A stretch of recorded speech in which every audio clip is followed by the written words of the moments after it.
세 사람들을 보시고 참 하나님이시네요. 한번 인사해 보겠습니다. 세 사람은 하나님이다 그러니까 하나님이시네요. 이거 뭐 너무 민망하죠. 인사하는 분도 민망하고 인사 받는 분도 민망해서 아예 안 하신 분도 많고. 그래도 다시 한번 해보겠습니다. 하나님이시네요. 하나님이시네요. 좀 어려운 이야기지만 오늘은 이 성경에 나온 말씀을 나누고자 해요. 지난주에 제가 신앙생활을 그래도 열심히 하신 분한테 질문을 받았어요. 기도를 하는데 하나님하고 이야기하는 것이 아니라 자기 혼자 기도하는 것 같다. 또 하나님의 음성이 안 들린다. 물론 뭐 시간이 지나고 보면 하나님이 응답해 주셨다는 건 알겠는데, 결과로는 알겠는데 기도할 때는 도대체 이게 하나님의 음성인지 모르겠다. 아니, 어쩔 때는 진짜 내가 하나님의 음성이라고 말을 하면서도 이게 진짜 하나님의 음성인지 내 생각인지 나도 잘 모르겠다. 그런 이야기를 하면서 어떻게 하나님의 음성을 듣냐고 물어볼 때 제가 충격을 크게 받았어요. 야, 이게 우리 교인들이 대부분 그런 고민을 할 수도 있겠구나. 여러분, 정말 누군가를 만나러 갔는데 그 사람은 없고 혼자 중언부언하다 오면 그보다 괴로운 일이 어디가 있겠어요. 매주 예배를 드리러 왔는데 뭐 하나님의 음성이 들리지도 않을 뿐 아니라 하나님이 보이지도 않고 또 하나님이 뭐라고 말씀하셨는지도 모르겠고 그냥 나 혼자 이야기하다 간 그런 예배가 될 수 있겠구나 하는 생각을 했어요. 근데 이 문제는 예수님도 굉장히 중요하게 생각했더라고요. 기도할 때 이방인과 같이 중언부언하지 말라. 이방인은 불신자는 절대 아닙니다. 좀 어려운 단어인데 이방인은 하나님과 분리된 상태를 마태복음에서 이방인으로 보고 있는데, 하나님과 분리된 사람들의 특징은 뭐냐면 중언부언한다라고 말씀하죠. 이 중언부언이라는 헬라어 바톨로게오가 무슨 뜻이냐면 그냥 자기 혼자 이야기하는 거예요. 지금 제가 여기 아무도 없고 혼자 지금 설교하고 있는 것과 똑같아요. 여러분들이 지금 듣고 계시니까 제가 이야기를 논리적으로 해나가겠지만 아무도 없으면 뭐 논리적으로 할 필요가 있겠습니까? 하고 싶은 말 하다가 하기 싫으면 안 하고 그냥 그러다 가겠죠. 그러니까 기도를 하러 왔는데 들은 사람이 없어요. 기도란 대화인데 내가 말을 했으면 상대방이 듣고 대답을 해주면 또 나도 그 대답을 들은 뒤에 아 그래요? 하고 또 나도 이야기를 하고, 이게 기도인데 중언부언은 뭐냐면 뭐 듣는 사람도 없고 대답하는 사람도 없으니까 나 혼자 그냥 뭐 하고 싶은 말을 논리가 있건 없건 막 이야기하는 걸 중언부언이라고 하는데, 이렇게 하지 말라. 근데 이런 기도는 이방인들은 다 이런 기도를 한다라고 말씀을 하고 있어요. 이걸 자기 독백이라고 말할 수도 있죠. 근데 문제는 정말 심각한 게, 사람은 여러분들이 제 목소리가 지금 들리잖아요. 목소리가 모양이 있어요. 다 이게 이강주 목사 목소리인지 여러분들이 구별할 수 있거든요. 남자 목소리인 것도 구별이 돼요. 모양도 있고 형체도 있어요. 또 제 외모도 있어요. 제가 여기 서 있잖아요. 여러분들도 앉아 있고. 근데 하나님은 목소리가 없는 게 문제예요. 도대체 이 목소리가 한 번이라도 들어봤으면 이게 하나님의 음성인지 알겠는데, 오늘 하월즈가 하나님의 음성을 어떻게 들었냐면 아프리카로 가는데 아들을 놓고 가래요. 그게 자기 생각인지 하나님의 음성인지 어떻게 알아? 자기 혼자 생각할 수도 있잖아요. 아들을 놓고 가라. 하나님의 음성이 모양이 있으면 명확히 하는데 모양이 없거든요. 귀로 들려지지가 않아요. 음색도 없고 모양도 없으니까 이게 진짜 하나님의 음성인지 아니면 내 생각인지 그걸 누가 구별해 주냐는 거죠. 그게 참 어려운 문제인 것 같아요. 형체가 없어요. 또 마음이라는 게 신기하게 모양이 있거든요. 서로 대화를 나누면 마음이 보여요. 그래서 사람이 마음이 따뜻하다, 마음이 차갑다, 마음이 아름답다, 마음이 고약하다, 마음이 썩었다. 마음에 대해서 막 나름대로 이야기를 할 수밖에 없는 게 보이는데 어떻겠어요? 보이거든요. 형체가 있어요. 근데 도대체 하나님 마음이 보이질 않아요. 뭐 보여야 내가 하나님 마음이 이런 애라고 말할 텐데 그게 안 보이거든요. 사실은 하나님은 영이시잖아요. 이게 문제인 것 같아요. 사람끼리는 뭐 대화가 가능하죠. 이강주 목사가 한 말인지 명확히 알아요. 근데 정말 더 심각한 건 정확한 모양과 형체가 있는데 전혀 다르게 해석을 해요. 야, 참 보기가 아름답다 그랬더니 뒤에 가서 비웃었다고 해석을 하는 사람이 있어요. 어떻게 해서 아니 그 문장이 전혀 똑같은 문장인데 비웃었다고 해석을 해버리는 걸 어떻게 하겠어요? 근데 더 문제는 뭐냐면 하나님의 생각이 있다는데 우리하고 수준이 너무 다른 거예요. 하나님의 길이 있다는데 뭐 하나님의 길은 하나님의 말씀이죠. 말씀이 있다는데 이게 너무 차원이 다른 거예요. 여러분, 너무 멀리 있는 은하계 보이지 않아요. 너무 높이 있으면 안 보여요. 너무 멀리서 하는 소리 안 들려요. 하나님과 우리와 생각이 아니 같은 사람끼리 글자를 써놓고 편지를 써놓고 아니 법조문을 딱 이 법조문처럼 인장을 찍어놓고도 해석이 달라진다니까요. 그래서 서로 오해를 하는데 하나님은 형체도 없지 모양도 없지 또 있다 할지라도 문제는 우리하고는 너무 차원이 다르지 어떻게 이해를 하겠느냐는 거야. 어떻게 알아들어요? 애들 말 부모 말 못 알아듣거든요. 너무 차원이 다르니까. 그래서 예수님이 고민이 뭐였냐면 이 바리새인과 서기관, 요즘으로 보면 이제 목사들이죠. 저 같은 이 종교 지도자들 보고 뭐라고 그러냐면 너희가 성경도 하나님의 능력도 모른다. 그래서 너무 오해를 하고 있다. 오해라는 게 뭐냐면 하나님의 음성이 아닌데 하나님의 음성이라고 이야기하는 거예요. 자기가 혼자 자기 생각이면서 자기 생각을 가지고 하나님의 음성이라고 이야기하는 게 오해죠. 또 하나님의 마음이 아닌데 그게 하나님의 마음이라고 이야기하는 거예요. 그게 오해죠. 그 누가 그랬냐? 종교 지도자가 그럼 종교 지도자가 목사가 그러고 있는 거예요. 아, 그럴 수 있구나. 살아가면서 제일 불행하고 답답한 건 같이 잊지 못하는 거죠. 안타깝죠. 안쓰러워요. 제가 우리 손주들을 보면 안쓰러워요. 아빠가 인도에 있고 뭐 많이 힘들어 하더라고요. 안쓰럽죠. 근데 같이 잊지 못하는 것도 불행하지만 같이 있는데 아예 대화가 안 되는 거예요. 말을 아예 알아듣질 못해요. 그건 더 불행한 거예요. 그래서 우리가 이 다문화 가정들의 아픔이 많다는 이야기를 뉴스에서 종종 듣죠. 대화가 안 되니까 그 시간이 고통스럽죠. 여러분, 예배가 이렇게 괴로울 수가 없을 거예요.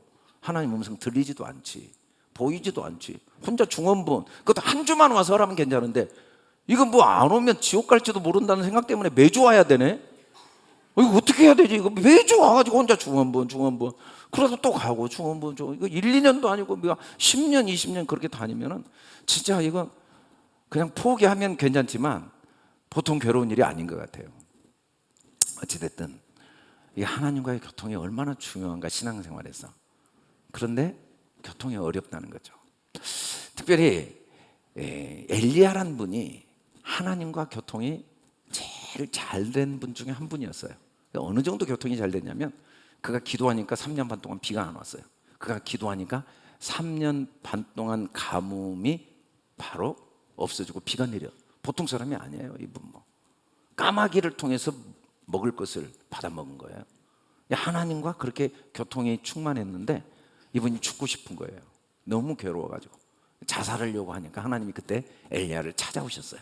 그래가지고 엘리야 보고 나는 이제 죽어버리겠다고, 나 굶어 죽어버리겠다고 그랬더니 너 이리 나와. 그래가지고 산에 높이 세워놓으신 거예요. 그리고는 여호와께서 지나가셨어요. 어떻게? 강한 바람과 산을 가르고 바위가 부서져. 하여간에 여기 지금 처음 교회 나온 분도 지금 눈앞에 갑자기 멀쩡한 산이 갈라져 버리고 바위가 갈라지면 바로 하나님 믿을 겁니다. 아마 분명히. 이야, 이거 하나님 계시네. 근데 엘리야는 산이 갈라지고 바위가 부서졌는데 그 바람 가운데 하나님이 안 보인 거예요. 두 번째는 이게 산 바위 정도가 아니라 지진이 났어요. 땅이 쫙 갈라진 거예요. 갑자기 멀쩡한 땅이 쫙 갈라졌어요. 이 정도면 뭐 안 믿을 수가 없는 거죠. 근데 거기에 또 하나님이 안 계시네. 근데 세 번째는 갑자기 하늘에서 불이 쏟아져 버린 거예요. 아니, 멀쩡한 대낮에 하늘에서 불이 확 쏟아져 태워보세요. 근데 거기에서 하나님이 안 계신 거예요. 하나님 계시지 않아요. 불이 나왔는데. 근데 그 후에 세미한 소리, 이 좀 어려운 단어죠. 세미한 소리. 세미한 소리. 세미한 소리가 들리는 거야. 그 후에 하나님이 들리는 거야. 그래서 엘리야가 하나님의 음성이 들려져 가지고 겉옷을 딱 벗습니다. 얼굴을 딱 가립니다. 그리고 굴 밖에 딱 씁니다. 굴에 자살하려고 했다가 그걸 어기에 딱 씁니다. 하나님의 소리가 계속 들려집니다. 하나님의 음성이 들려져요. 엘리야야, 내가 어찌 여기 있느냐. 그리고 엘리야의 인생이 완전히 변화되는 과정이 이제 전개됩니다.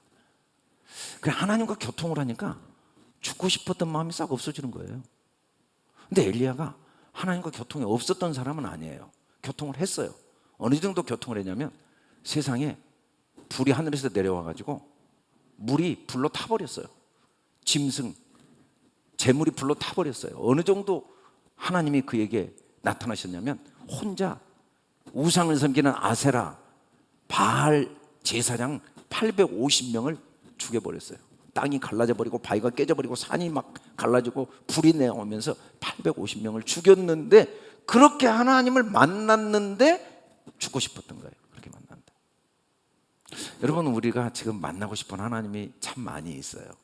좀 불이 좀 내려오면 좋겠다. 몸속에 불이 들어와서 암세포가 다 사라져 버리면 좋겠다. 나를 가로막고 있는 돌덩이가 다 깨져 버리면 좋겠다. 특별히 우리 남편 가슴 속에 이 돌덩이, 이 완악한 이 다 그냥 깨져버리고 그냥 제가 잘못했습니다 무릎 다 꿇으면 좋겠다. 뭐 그런 생각들. 우리 아들이 그냥 갑자기 그냥 지진이 일어나가지고 머리가 그냥 갑자기 천재가 돼버리면 좋겠다. 뭐 그런 음성을 듣고 싶은 마음들이 있겠죠. 뭐 사업이 갑자기 성공하면 좋겠다. 근데 물론 하나님이 그렇게 말씀하세요. 그렇게 나타나시는데 신기하게 그 나타나심이 엘리야가 죽고 싶었던 마음을 회복시키지 못했어요. 근데 세미한 음성 속에 하나님의 음성이 들렸는데 그 세미한 음성이 뭘까? 도대체 뭔데 엘리야가 회복이 됐을까? 그 세미한 음성이 뭔가? 우리는 궁금하죠. 왜냐하면 성경에 세미한이라고 끝내버렸으니까. 세미한이 뭐예요? 도대체 세미한이? 레미안도 아니고 세미한이 뭘까요? 세미한은 오늘 말씀해 보니까 너희 못 듣는 자들아 들으라, 너희 맹인들아 밝게 보라 그랬는데, 진짜 아이들이 못 듣거든요. 막 태어난 아이 못 들어요. 우리 손주가 지금 50일 됐는데 아예 못 들어요. 못 봐.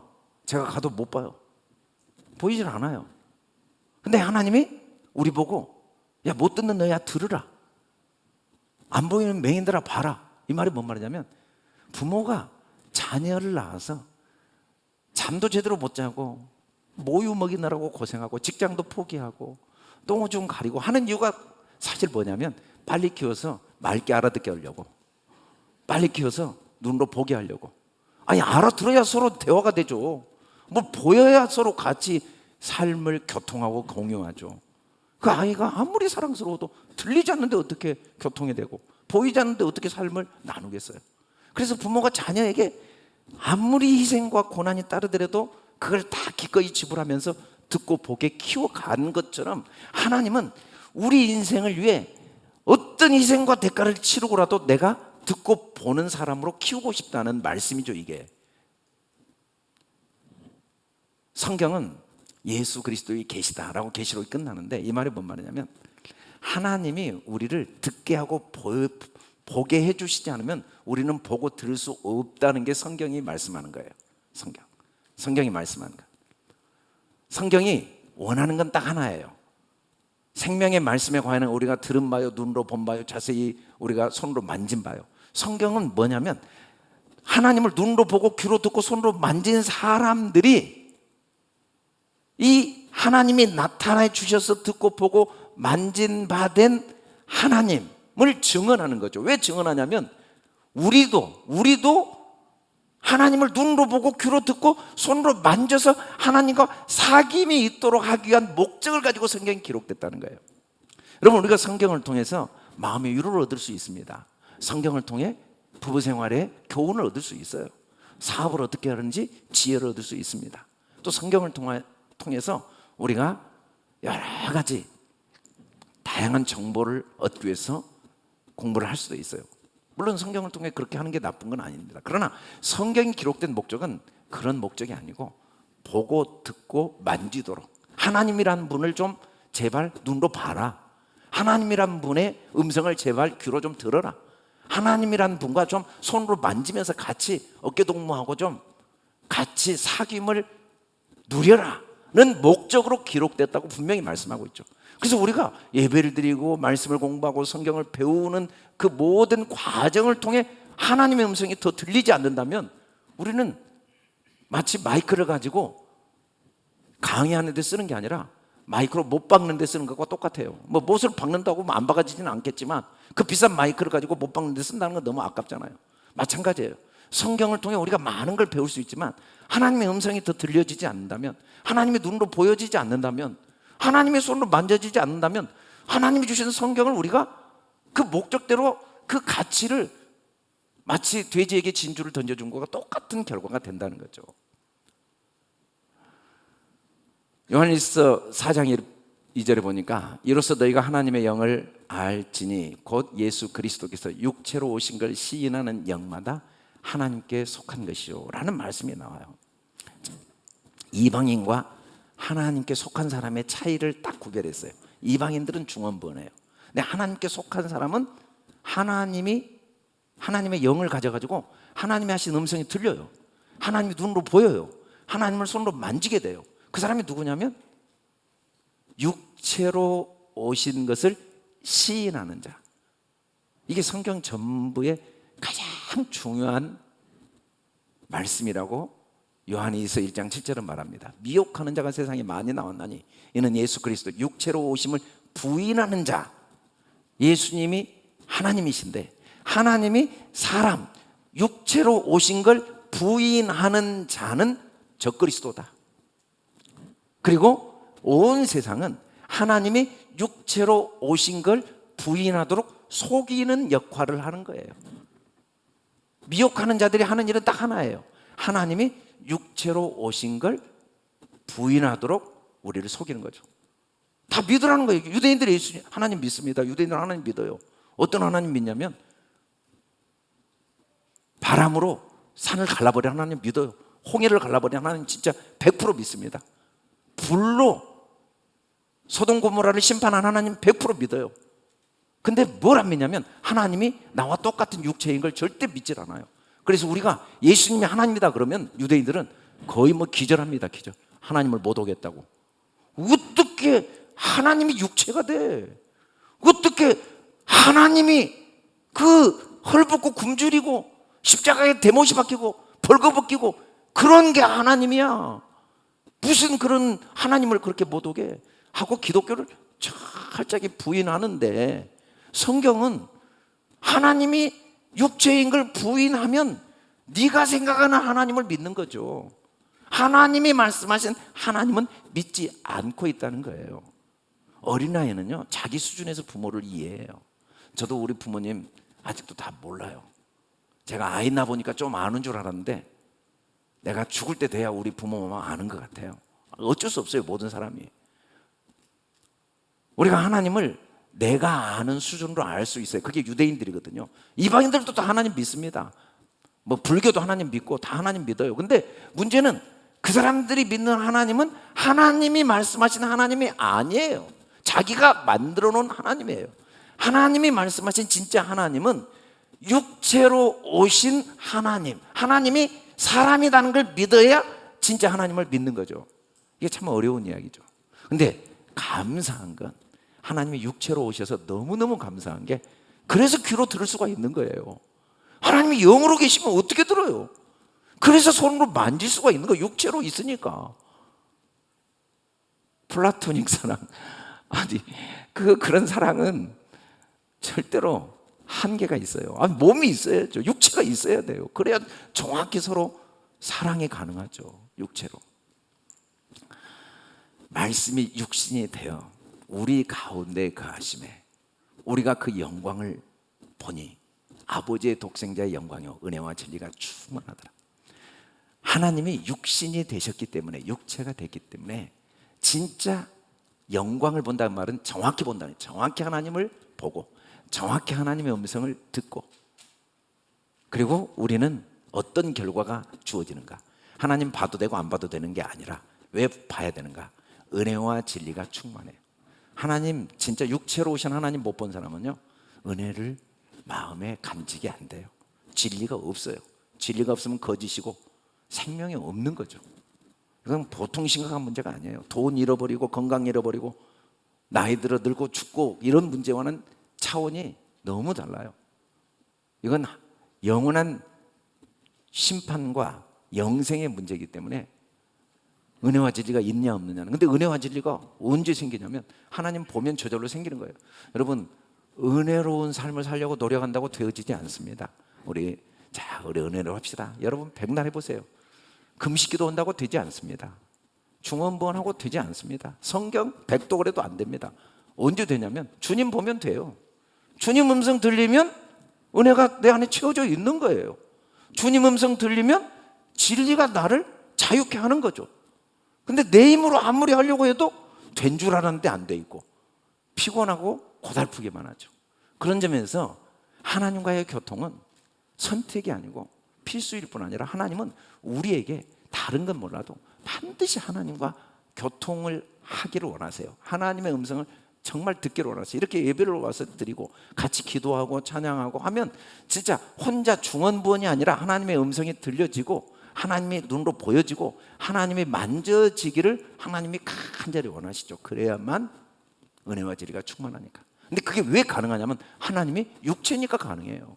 하나님이 우리 안에 있으니까, 우리 중에 있으니까, 우리하고 똑같은 사람으로 계시니까 하나님의 음성이 들리고 하나님과 교통이 가능하다는 거죠. 오늘 분명히 창세기 18장 1절에 보니까 아브라함에게 여호와께서 나타나셨는데 어떤 모습으로 나타나셨냐면 사람 셋이 딱 서 있었어요. 이게 하나님이에요. 하나님이 이렇게 나타나신 거예요. 우리는 궁금했어요. 엘리야에게 세미한 음성으로 나타났던 게 뭔가.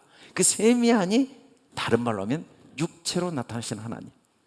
그러니까 엘리야가 살아난 거, 은혜와 진리가 충만해진 거죠. 여호와께서 나타나시니라. 아브라함에게 나타나신 게 한두 번은 아닙니다. 근데 육체로 나타나신 하나님. 빌립보서에 보니까 하나님은 본체가, 그는 근본 본체, 하나님의 본체, 이게 누구냐면 육체로 오신 예수님이 진짜 하나님이에요. 원래 근본적으로 하나님이에요. 근데 하나님과 동등됨을 취할 것으로 여기지 아니하시고 오히려 자기를 비워 종의 형체를 가지고 사람과 같이 똑같이 사람 모양으로 똑같이 나타나셨어요. 우리를 위해 낮추시고 죽기까지 복종하셨으니 십자가에 죽으심이라. 그래서 육신으로 오신 예수님이, 우리 눈에 보였던 그 예수님, 우리 귀에 들렸던 그 예수님의 음성이 하나님이 하나님이 그대로 육체로 나타나셨다라고 말합니다. 그 육체로 이 땅에 오셨던 예수님이 아브라함 때는 세 사람의 모습으로 나타났죠. 세 사람에 대한 이야기를 하면은 또 시간이 길어져서 여기서는 그 이야기는 못하지만 어찌됐든 세 사람으로 하나님이 나타나신 거예요.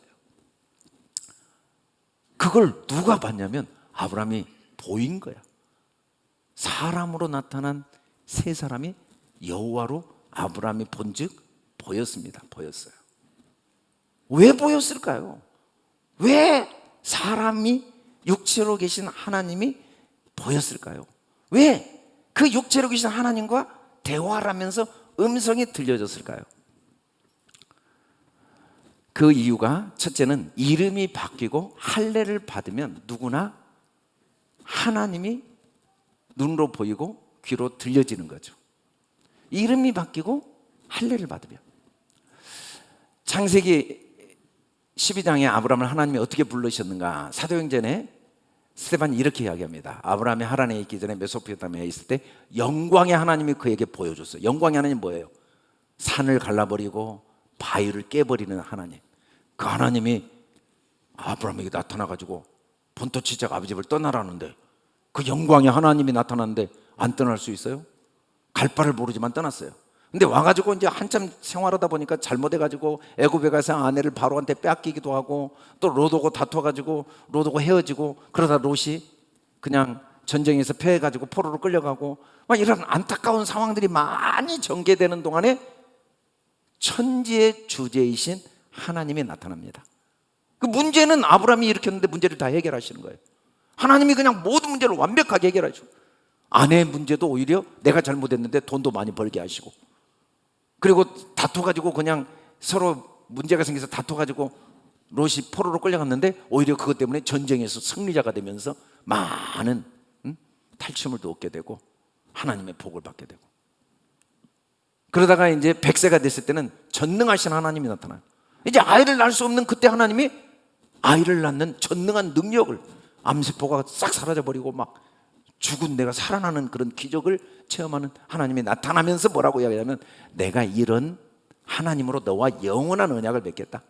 내가 뭐 일시적으로 너를 잠깐 도와주고 일시적으로 너에게 영광을 나타내고 내가 일시적으로 이 세상을 주관하면서 네 모든 과거를 내가 손으로 바꿔버리고 네 앞날도 내가 다 예비해 놓고 아무것도 걱정하지 않게 내가 모든 걸 주재하면서 주관하면서 전능하신 능력으로 너를 끝까지 도와주는 일을 좀 하다 말거나 일시적으로 하거나 기분 나쁘다고 안 하거나 그런 게 아니라 영원히 하겠다. 그렇게 나타나신 거예요.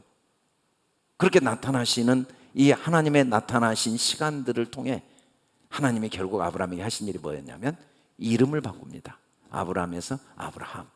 아브라함이란 아부란 아버지란 뜻이고 라함이라는 높은 고상한 아버지. 인간은 보배롭고 존귀한 존재죠. 고상한 존재입니다. 아브라함이란 이름은 우리 모두의 인간의 이름이에요. 만물의 영장이잖아요. 우리가 아브라함이죠. 우리가 아브라함. 근데 우리를 하나님이 어떻게 바꾸냐면 아브라함. 라함이란 말은 가장 불쌍한 상태, 가장 가난한 상태. 이 세상에 제일 불쌍한 게 막 태어난 아이거든요. 엄마의 도움 없으면 그대로 죽습니다. 그게 아브라함이에요. 내 힘으로 아무것도 할 수 없는 상태. 정말 부모의 긍휼이 없이는 내가 한순간도 사람 구실을 할 수 없는 상태. 그게 아브라함이에요. 하나님은 수없이 많은 사건과 상황을 통해 나를 이름을 바꿔주시는 거죠. 내가 누구인가를 가르쳐 주시기 위해서 이 우주 만물을 만드셨고 때로는 우리를 물질적인 부여를 주시기도 하고 가난을 주시기도 하고 건강을 주시기도 하고 병에 걸리기도 하고 다툼이 있고 갈등이 있고 오해가 있고 억울한 일을 당하기도 하고 이런 모든 일을 통해 하나님이 결국 우리가 누구인가를 알도록 도우세요. 우리가 누구인가? 나는 아무것도 아니구나. 그래서 내 삶의 주인이 하나님으로 바뀌고 두 번째는 할례를 받겠는데 이 할례란 말이 잘라내는 거거든요. 뭘 잘라냅니까? 남자만 할례를 받잖아요. 생식기를 잘라내요. 생식기는 생명의 씨가 나온 곳이거든요. 여기를 잘라냈다는 말은 생명이 내게 없다는 자기 고백이에요. 우리는 살아있는 게 아니에요. 내가 지금 살아있다고 착각하는 거예요. 나무가 꽃이 싱싱하지만 뿌리에서 잘리면 싱싱해도 죽어 있는 거거든요. 우리가 지금 움직이는 게 산 게 아니에요. 하나님의 씨를 받지 않으면 하나님의 말씀의 씨, 언약의 씨를 받지 않으면 생명이 없다는 걸 아는 게 할례를 받는 거죠. 허물로 죽은 우리 오직 하나님의 은혜로 내가 살아왔고 살 수 있다는 걸 깨닫고 인정하는 수준이 바로 아브라함과 할례를 받은 상태죠. 우리에게 일어난 모든 사건들은 우리 아무 생각 없이 왜 내가 나이는 먹어가고 왜 나는 또 남자로 태어나고 여자로 태어나고 왜 나는 결혼을 하고 왜 아이를 낳고 나는 왜 또 이런 직장을 잡았고 나는 또 오늘 또 왜 이런 일을 해야 되고 나는 왜 목사를 해야 되고 아무 생각 없이 하고 있는 것 같은데 아니에요. 이 모든 건 나를 아브라함, 할례를 받는 사람으로 만들기 위한 하나님의 계획 속에 있는 거예요. 이런 과정을 통해 우리는 진짜 하나님의 은혜구나. 제가 지난주 우리 유정현 집사 강의를 듣는데 그런 이야기를 하더라고요. 이 우주가 지구가 태양을 돌잖아요. 오차가 제로 대 제로. 달이 또 지구를 돌잖아요. 오차가 제로 돼. 만일에 오차가 아무리 0.0000만 있어도 한 100년, 1000년, 10,000년 지나면 이게 궤도가 다 바뀔 수밖에 없겠더라고. 근데 오차가 제로예요, 제로. 사람이 만든 것 중에 오차가 없는 게 하나도 없어요. 진짜예요. 제가 저 밖에서 축구할 때 시간을 보라고 시계를 걸어놓으라고 그랬더니 시간이 조금씩 늦어졌고 20분이나 늦어가지고 큰 실수를 했다니까요. 좀 빨리 시계 고쳐야 돼요 저거. 이 시계는 또 2분 빨라졌어요. 계속 사람이 만든 건 다 오차가 생기는데, 야, 하나님이 만드신 건 억만 년이 지나도 오차가 없어요. 이 만물을 보면서 야, 하나님의 완전하심과 그 하나님의 절대 주권과 그 선하심, 내가 한 게 없잖아요. 내가 심장을 뛰게 한 적도 없고, 내가 소화를 시키려고 내가 뭐 계획을 세우고 내가 무슨 호르몬을 만들어낸 적 없잖아요. 혼자 다 만들어진 거예요. 혼자 다 내 속에서 알아서 한 거예요. 내가 계획을 세운 적이 없어요. 여러분이 살아가면서 여러분 생명을 위해 할 수 있는 일은 진짜 100분의 1도 안 돼요. 나머지는 하나님 혼자 다 아세요. 깜빡이려고 해서 깜빡이지는 거예요. 저절로 혼자 되는 거죠. 알고 보면 다 은혜로 사는 거죠. 은혜. 이때부터 그것이 마음에 깊이 깨달아지기 시작하면 하나님의 음성이 들리기 시작합니다. 하나님의 음성이. 하나님이 보여주시지 않으면 알 수 없는 게 하나님이에요. 종교는 기도하면 된대요.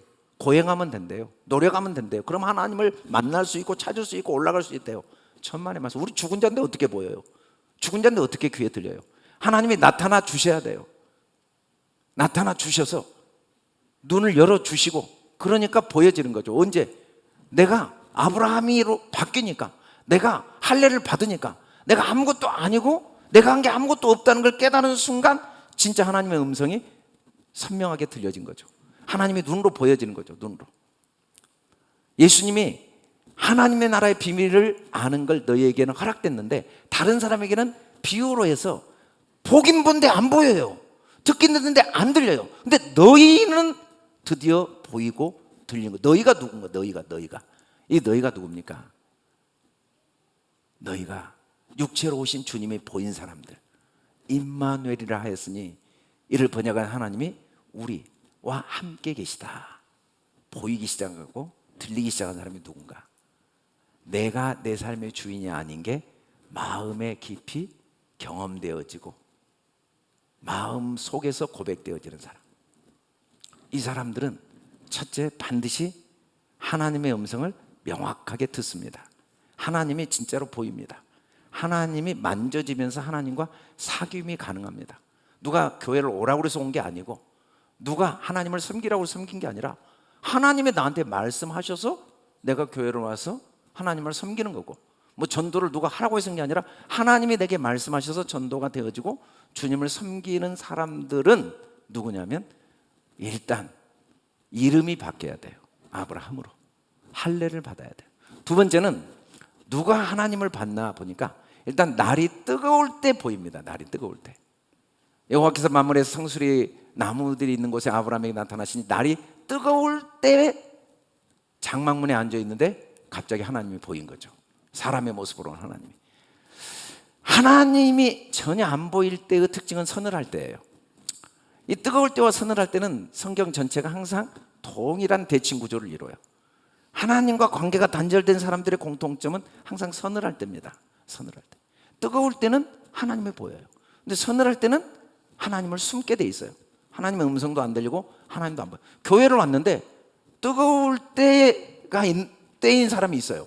그 사람들은 교회 와서 찬양을 하건 기도를 하건 말씀 듣건 하나님 보입니다. 근데 교회를 다니긴 다니는데 서늘할 때인 사람이 있어요. 이 사람들은 날마다 교회를 나오고 기도를 하는데 혼자 중언부언하고 가는 거예요.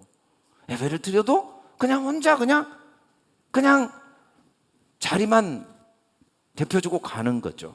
하나님은 우리가 뜨거울 때로 계속 머물러 있기를 원하시고 우리를 뜨거울 때로 인도하세요. 이 뜨거울 때. 엠마오의 길에 두 사람이 걸어갔는데 왜 걸어갔냐면 예수님이 메시아인 줄 알았는데 십자가에 죽어버리니까 너무 절망해서 걸어갈 때 예수님이 부활하신 그들과 함께 말씀을 풀어준데 마음이 뜨거워졌어요. 마음이 뜨거워. 사실은 이 뜨거울 때가 어느 때냐, 정확히 마음이 뜨겁다는 게 뭡니까? 여러분 마음 한번 뜨겁게 해줄까요? 마음 뜨겁게 해주기를 원하는 사람이 있어요. 대리미를 딱 가슴에 올려놓으면 마음이 뜨거워질 거예요. 아니면 100도 된 물에 쏙 집어넣으면 마음이 뜨거워진. 이 뜨거울 때라는 말은 성경에 뜨거울 때는 아무것도 할 수 없을 때예요. 실제로 중동의 정오는 아무것도 못합니다. 가만히 있을 때 하나님의 음성이 들려요.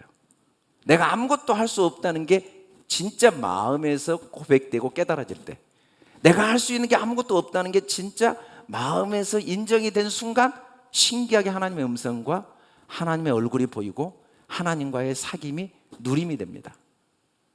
가만히 있으면 돼요. 가만히 있는다는 게 뭐예요? 가만히. 마태복음 11장에 보니까 고라심과 베세다라는 지역에 예수님이 너무 많은 기적을 행하셨는데 이들이 제일 완악하고 악했어요. 예수님이 어느 정도 기적을 해요? 5천 명을 오병이어로 먹이셨어요. 진짜 막 불이 내려오고 막 죽은 자가 살아나고 산이 갈라지고 바위가 깨졌는데 이들이 절대 하나님을 보질 못하고 듣질 못해요. 하나님 음성. 왜 그런가? 수고하고 무거운 짐을 계속 짊어지고 있으니까. 그래서 계시를 받는 자에는 아버지의 음성을 들을 수도 없고 볼 수도 없는 걸 말씀하시면서 이 고라심과 베세다야, 너희도 좀 하나님의 음성을 들어라. 좀 하나님을 봐라. 그러기 위해서 수고하고 무거운 짐을 다 내게로 좀 가져와라. 여러분, 교회 와서 예배 드린다고 하나님 음성 들리는 게 아닙니다.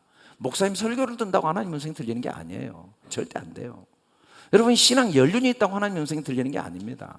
정성을 다한다고 들리는 게 아니에요. 아무리 정성을 해도 안 들려요.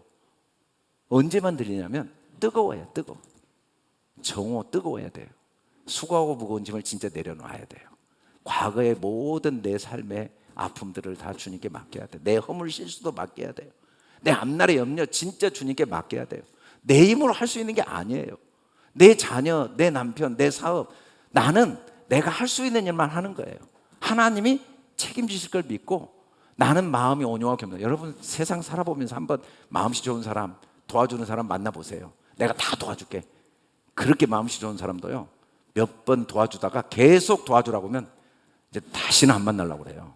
아니, 이 정도 도왔으면 됐지. 사람이 해도 넘으니 저 인간이야 뭐야 이거. 하나님은 정반대예요. 가져올 때마다 기뻐하세요. 마음이 온유하고 겸손하다, 이 말은 언제든지 제발 무거운 짐은 내가 다 책임질게. 그게 하나님이거든요. 제발 수고는 하지 마라. 무거운 짐은 하지 마라. 열심히 사는 건 좋다. 최선을 다하는 건 좋다. 뭔가를 하루하루 모든 것에 열심을 내고 부지런하는 건 좋은데 제발 수고는 하지 말고 무거운 짐은 제발 지지 마라. 왜? 네가 나를 무시한 거잖아. 네가 하나님이냐? 네가 뭘, 네 생명을 네가 만든 적 있어? 네 자녀를 네가 만든 적 있어? 네가 뭐 쌀 한 톨을 만든 적 있어? 내가 다 했는데 왜 네가 내 자리를 차지하고? 이게 수고하고 무거운 짐진 사람들은요, 교회 와도요, 예배 1000년을 드려도 혼자 중원 부어넣다 가는 거예요. 중원 부어넣다 가는 거예요. 내 멍에는 쉽고 내 짐은 가벼워. 내 멍에가 뭡니까? 주님 십자가에 대신 짊어지신 거거든요. 주님은 고상한 분이 아니에요. 내가 몰래 은밀하게 죄 짓는 그 자리에 내 죄를 뒤집어 쓰신 분이 주님이에요. 그래서 주님이 뭐라고 하셨습니까? 야, 내가 감옥에 있을 때 네가 나를 먹을 걸 주고, 내가 헐벗었을 때 내 옷도 입혀주고, 내가 굶주릴 때 나를 먹여줬으니 너에게 하늘의 상이 있을 것이다. 내가 언제 그랬습니까? 그게 진짜 주님이거든요. 진짜 주님이에요. 내가 아플 때 나 혼자 아픈 게 아니라 나보다 더 주님이 그 자리에서 아파하고 계세요. 내가 미련하고 어리석고 죄를 지을 때 그 모든 죄의 자리에 주님이 그 자리에 계시거든요. 내 죄 대신 그렇게 짊어지고 계세요. 그게 주님이에요. 우리는 주님을 자꾸 육체로 오신 그 하찮고 벌레처럼 되시고 그렇게 고운 모양도 없고 풍채처럼 내게 오신 주님을 믿어야 주님을 믿는 거예요. 그래야 주님의 음성이 들리죠. 그래야 주님이 보이죠. 안 보여, 안 보여. 주님이 육체로 오신 걸 인정하지 않으니까. 주님이 나를 위해 모든 저주와 지옥의 형벌까지 다 감당해 주셨잖아요. 세 번째는 장막 문에 앉아야 돼요. 장막. 성경은 서늘함과 뜨거움이 배치되지만 장막과, 이 장막은 텐트인데 말 그대로 천막이죠. 성이 두 개가 같이 가요. 범죄하면 무조건 성을 쌓습니다. 가인이 제일 먼저 성을 쌓아요. 우리 지금 그동안 니느웨 공부했죠. 니느웨가 큰 성이잖아요. 큰 성. 이게 무너지거든요. 성경 전체는 바벨론 성을 쌓느냐 장막에 거하느냐 둘 중에 하나예요. 교회 나오면 뭐예요? 예배드리면 뭐예요? 성에 거하는데 하나님 성 안 들려요. 장막에 거해요. 장막. 다 무너질 것들에 있는데 들리겠습니까? 무너질 것들에, 이 바벨론은 반드시 무너지거든요. 여러분, 우리가 장막에 거한다는 건 뭐냐면, 아브라함이 갈 바를 알지 못하고 나왔는데 약속을 유호로 함께 받은 이삭과 야곱과 더불어 장막에 거했단 말이 뭔 말이냐면 하나님의 성만 소망하는 거예요. 저는 사실 교회에 관심이 없어요. 향기교회. 또 우리 성도들에게 진짜 관심이 없어요. 저는 우리 성도들을, 이렇게 훌륭한 성도를 주신 하나님께 관심이 있는 거죠. 너무 감사해요. 어떻게 이렇게 소중한 성도들을 보내주셨는가. 저는 이 교회에 아무 관심이 없어요. 이 교회를 세우신 하나님 외에는 관심이 없어요. 왜냐하면 제가 24시간 하나님께 관심이 없어요. 제가 24시간 진짜 왜 그렇게 나는 사람들에게 관심이 많은지 저도 깜짝 놀라요. 24시간 이 건물밖에 관심이 없어요. 사람들이 뭐라고 하나, 이강주 목사 뭐라고 하나, 나를 인정해 주나 안 해주나, 나를 좋아하나 싫어하나, 나를 존경하나, 뭐 사람들이 이강주 목사를 뭐라고 하나, 이 건물이 어떠나, 이런 데만 24시간 관심이 있어요. 그래서 목숨을 걸고 싸우는 거예요. 제가 성도들에게 관심을 안 가지려고 저절로 생겨요. 이 건물에 관심을 안 가지고, 이 교회에 관심을 안 가지려고 해도 아주 저절로 생겨요. 근데 그것은 내가 죽는 길이거든요. 성도가 망하는 길이고, 하나님이 주신, 성도를 주신 하나님께 관심을 잃어버린 순간 하나님의 음성 저 못 들어요. 설교하면 맨날 사람 이야기만 하다 끝나요. 저 하나님의 음성 세상 이야기만 하다 끝나요. 목숨 걸고 제가 노력한 이유는 뭐냐면 하나님의 음성 듣고 싶어서 그래요. 하나님을 보고 싶어서. 우리는 목숨 걸고 소망을 하나님께 둬야 돼요. 하나님께. 저희가 이제는 더 나은 본향을 사모하니 곧 하늘에 있는 것이라. 그러므로 하나님이 저희 하나님이라 일컬음 받으심을 부끄러워하지 아니에요. 누구에게? 소망이 하나님께 있으면 하나님이 우리한테 보이시고 나타내시는 걸 부끄러워하지 않아요. 이 말은 뭔 말이냐면 언제든지 보여주고 나타나주고, 내가 아무리 잘못하고 아무리 부족해도, 내가 아무리 부끄러운 자리에 있어도 하나님은 조금도 우리를 싫어하거나 정죄하거나 무시하지 않고, 내가 소망을 그걸 통해 하나님께 두면 오히려 하나님은 우리를 기뻐하시고 우리를 도와주시고 우리를 격려해 주시고 우리보다 더 아파하시고 우리의 그 더러움을 자기가 다 걷어가시고 우리를 깨끗게 해주시는 분이죠. 여러분, 우리가 신앙생활 아브라함이 18장부터 완전히 새로운 단계로 하나님과 24장까지 이제 벗으로, 하나님의 친구로 사역을 해갑니다. 그 모습을 하나님은 우리에게도 꼭 주고 싶은 거예요. 그래서 우리의 삶 속에 하나님은 우리가 이름이 바뀌고 할례를 받고 우리의 삶의 과정을 통해서 우리가 꼭 뜨거운 때를 만나기를 원하세요. 여러분, 하나님이 항상 우리에게 뜨거운 때만 주는 건 아니죠. 잘 될 때도 있는데 뜨거운 때, 아무것도 못할 때는 또 다른 축복의 때예요. 마음대로 안 될 때 괴로워하지 마시고 그때 하나님의 음성을 들을 기회예요. 그리고 여러분, 눈에 있던 것들이 없어지는 게 장막이거든요. 갑자기 있다가 없어지고 바람에 날려가 버리고 태풍이 없어지고, 없어진 것 때문에 너무 고민하지 마세요. 다 장막이라는 걸 깨닫게 해주시는 축복의 기회예요. 하나님이 주신 것들의 마음을 빼앗기지 않고 하나님이 주신 하나님께 소망을 두는 복된 인생. 이 하나님의 음성이 들리고 보여지는 인생의 특징이 뭐냐면요, 첫째는 달려가는 인생, 영접하는 인생, 몸을 땅에 굽혀요. 이게 하나님을 보니까 달려가는 인생, 소망이 넘치는 삶. 저는 하루하루가 진짜 소망이 넘치는 삶을 살고자 하는 소원을 가져본 적이 있어요. 근데 안 되더라고요. 근데 하나님의 음성이 들리니까 항상 소망이 넘치더라고요. 일이 안 돼도 괜찮아요. 일이 잘 돼도 괜찮아요. 제가 무슨 교회를 부흥시키고 내가 뭐 내 앞날의 미래를 보장받고 남들에게 존경받기 위해서 열심히 한 게 아니라 하나님이 내게 주신 은혜가 너무 감사해서 일이 안 돼도 저는 열심히 할 거예요. 결과가 없어도 저는 열심히 할 거예요. 소망이 하나님께 있으니까 항상 새 힘이 솟아나는 거야. 엘리야가 왜 절망했냐면 소망이 하나님께 있지 않으니까 홍해가 갈라지고 그런 걸 봐도 또 절망하고 또 절망, 또 낙심하고 또 낙심. 하나님의 음성이 안 들려요. 하나님의 음성이 언제 들리는가? 소망을 하나님께 둘 때. 근데 내가 스스로 시험해 볼 수 있어요. 내가 좀 어렵다고 낙심이 되면 내가 하나님 음성 안 듣고 사는 거예요. 일이 어려워도, 상황이 어려워도 나는 또 더 열심히 주님을 섬기고 더 열심히 기도하고 더 열심히 찬양하고 예배하고 이런 일이 내게 일어난 사람들은 하나님의 음성이 들려진 사람이죠. 여러분, 열심히 예배 안 드리고 싶은 사람 누가 있겠어요?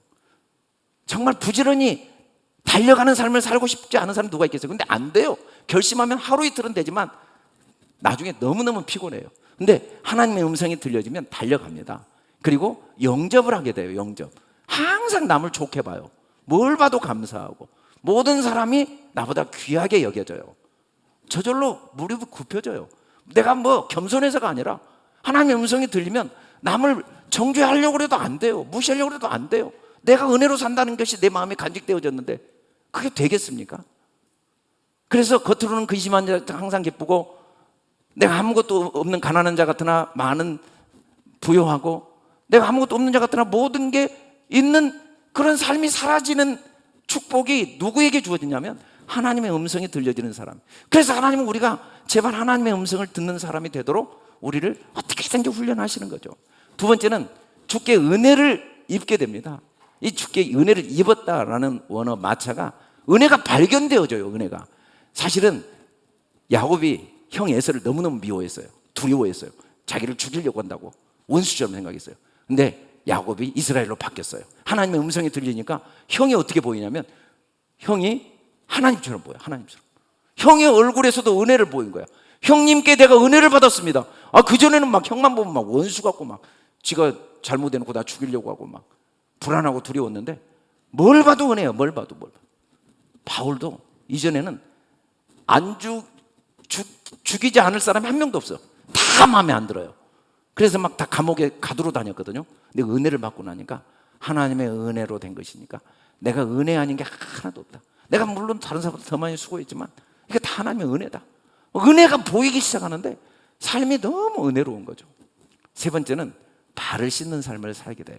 이 발을 씻는다는 건 주님이 우리 발을 씻어주셨는데 이건 구체적으로 허물을 돌리지 않는 거죠. 얼마나 많은 사람들을 도왔습니까? 바울이 어느 정도 도왔냐면 정말 목숨을 내놓고 도왔어요. 근데 다 배반했어요. 근데 뭐라고 했어요?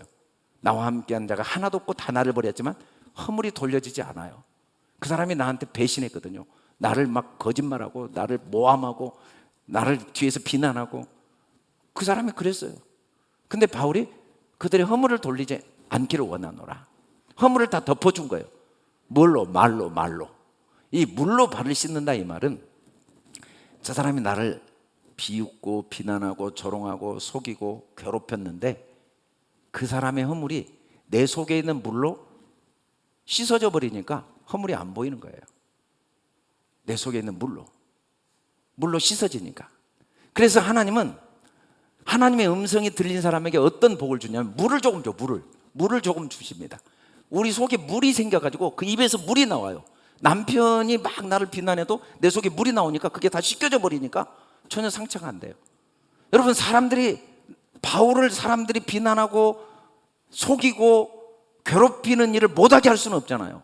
그 사람 자체가 그런 사람인데 거짓말쟁이고 은혜를 배반한 사람이고 배은망당한 사람이고 그래서 바울을 비난하는데 바울이 그 사람들에게 너 그러지 말라고 할 수는 없는데 내 속에 물이 있으니까 그 사람이 아무리 그런 말해도 다 씻어버리니까 바울은 아무 문제가 없는 거예요.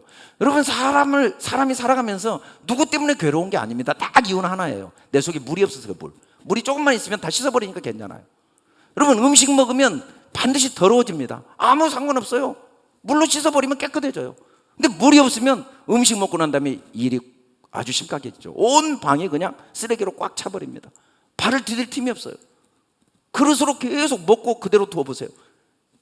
얼마나 집안이 문제가 되겠습니까? 근데 물만 있으면 아무 상관이 없어요. 그릇 하나만 있어도 돼요. 그럼 씻어서 먹으면 되니까. 여러분, 인생은 내 속에 물이 있느냐 없느냐예요. 물만 있으면 여러분 인생은 편해요. 근데 누가 물을 가지냐? 누가 물을 갖냐면 하나님의 음성을 들어야 물이 있는 거예요. 물이. 그가 또한 우리에게 인치시고 보증으로 마음에 성령을 주셨는데 이 성령이 물이거든요. 근데 문제는 보증금으로 안 주셔. 보증금. 이제 원금은 하늘나라가 받아요. 그래서 조금씩밖에 안 줘요. 조금밖에 물이 없어요. 그래도 괜찮아요. 한 명만 씻으면 되니까. 하나님 우리 보고 온 세상을 구하라고 하지는 않았잖아요. 내 남편만 씻어주면 되니까. 내 아내만 씻어주면 되니까. 지금 힘든 한 사람만 씻어주면 되니까. 오늘 씻을 물은 있잖아요. 오늘.